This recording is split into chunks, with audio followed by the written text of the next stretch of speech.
Assalamualaikum warahmatullahi wabarakatuh. Selamat siang, salam sejahtera untuk kita semua. Salam rayu, salam untuk saudara semua yang ada di dalam maupun di luar negeri. Semoga berbahagia. Sedang yang sakit atau gak enak badan, mudah-mudahan beri kesembuhan cepat. Dan yang bekerja mendapat rezeki yang banyak dan berkah. Amin.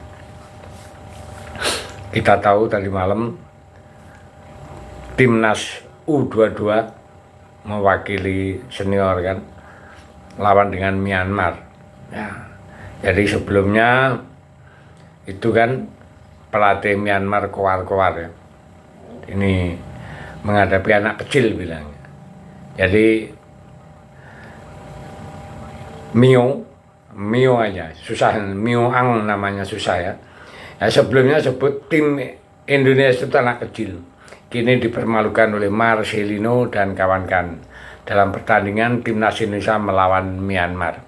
Jadi sorotan ya di Asia Tenggara karena Sintayong hanya menurunkan U22, sedangkan yang menjadi lawannya timnas senior Myanmar. Ya, jadi kemenangan timnas Indonesia ini benar-benar di luar prediksi negara-negara yang menyorotinya sebelumnya.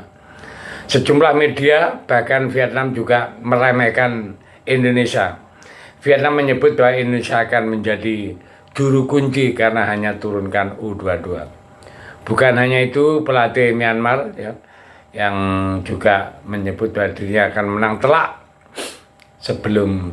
Sebelumnya juga pelatih Myanmar sudah sesumbar patok kemenangan lawan Indonesia di Piala AFF 2024. Jadi pelatih Myanmar itu betul-betul melontarkan yang sangat berani pernyataannya, optimis menjelang pertandingan melawan timnas Indonesia Piala AFF tahun 2024. Pria berusia 50 tahun itu menegaskan bahwa target minimal bagi timnya adalah meraih poin dalam laga pembuka grup B yang akan berlangsung tadi malam ya. Nah, jadi setelah KO, sekarang pelatih Myanmar Mio Ing mengakui bahwa grup yang diisi oleh tim-tim kuat seperti Indonesia dan Vietnam tak akan mudah untuk ditembus. Namun dia menekankan bahwa hal ini tidak mengaruhi mental atau performa timnya. Kami akan mengambil setiap pertandingan satu persatu dan kita akan lihat di laga-laga yang akan dimainkan oleh timnya. Nah itu tandasnya ya. Nah sekarang dalam menghadapi laga timnas Indonesia ya, laga perdana, harapan mereka tinggi, targetnya minimal membawa 1 poin adalah terkandas karena tadi malam dikalahkan oleh Indonesia ya. Jadi walaupun Indonesia dinilai U22 yang dia sebut pelatihnya Myanmar adalah anak kecil, ya minim jam terbang, tapi timnas Indonesia bisa mengatasi semuanya. Ya.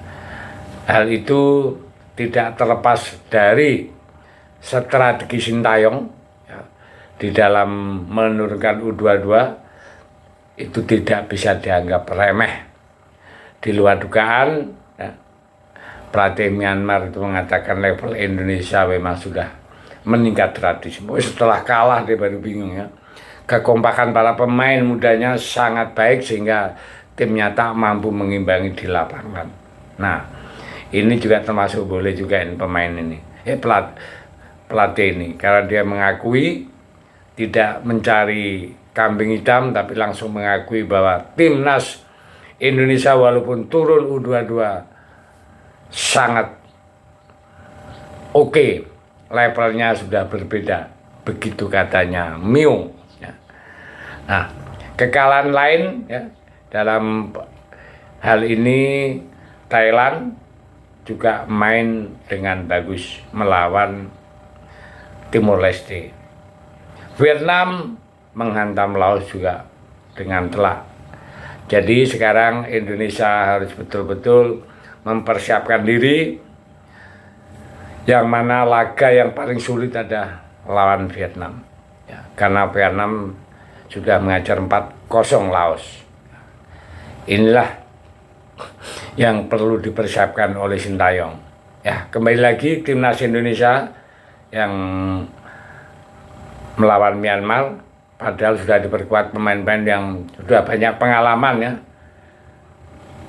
di kancah internasional tentunya, karena pemain-pemain Myanmar juga diturunkan pemain-pemain abroad, walaupun abroadnya masih di tingkat Asia Tenggara atau Asia, tapi tidak bisa menahan gempuran-gempuran tim U22 yang terbilang masih anak kecil-kecil ya. Nah, ini adalah kebanggaan tersendiri bagi tim U22 Indonesia.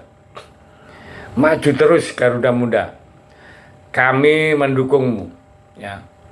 Walaupun banyak mencemooh dari negara-negara tetangga, maju terus. Banyak kelemahan, banyak kekurangannya, tapi sambil berjalan dibenahi oleh Sintayong. Karena Sintayong adalah jago strategi, jago ramuan, sehingga membuat lawan-lawannya itu bingung menghadapi strateginya Sintayong. Kayak tadi malam juga begitu.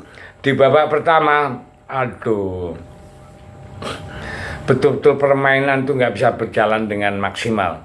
Hanya kotak-kutik, tidak ada bola mengalir, hanya long ball. Tapi setelah turun minum, ternyata Sintayong itu punya strategi lain. Ya, dengan menurunkan Asnawi dan steroid, permainan langsung berubah. Luar biasa Sintayong ya, luar biasa. Rupanya dia terlalu berani di babak pertama itu tidak menurunkan senjata-senjata andalannya. Ya, kita akuilah, itu namanya apa ya, keberanian yang di luar batas namanya. Ya karena apa? Kalau sampai di babak pertama tadi kebobolan, kayak apa?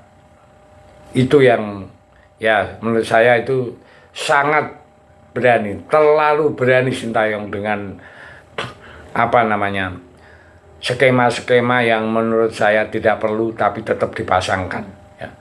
Kalau dari awal itu steroid dan Asnawi dipasang, menurut saya hasilnya itu bisa lebih dari 1.